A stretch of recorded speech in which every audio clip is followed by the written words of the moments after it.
ফরিদপুরের ভাঙ্গায় সালিশ বৈঠকে দুই পক্ষের সংঘর্ষে একজন নিহত ও কমপক্ষে ২০ জন আহত হয়েছেন।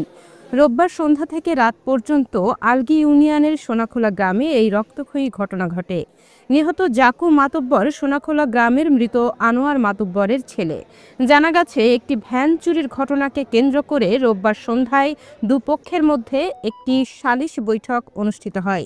সালিশ চলাকালে নলিয়া গ্রামের ভ্যান চালক কুতুবুদ্দিন ও তার লোকজনকে অপমান করে তাড়িয়ে দেয় সোনাখোলার শাহজাহান খাঁর দলের লোকজন। এরপর তর্কের পর হাতাহাতি ও সংঘর্ষ ছড়িয়ে পড়ে। প্রায় ২ ঘণ্টা রক্তক্ষয়ী সংঘর্ষ চলার পর পুলিশ ঘটনাস্থলে এসে পরিস্থিতি নিয়ন্ত্রণে আনে। আহতদের ভাঙ্গা উপজেলা স্বাস্থ্য কমপ্লেক্সে ভর্তি করা হয়েছে, যাদের মধ্যে ২ জনকে ফরিদপুর মেডিকেল কলেজ হাসপাতালে রেফার করা হয়। ভাঙ্গা থানার ভারপ্রাপ্ত কর্মকর্তা আশরাফ হোসেন জানান, পুলিশ ঘটনাস্থলে পৌঁছে একজনের নিহত লাশ উদ্ধার করেছে।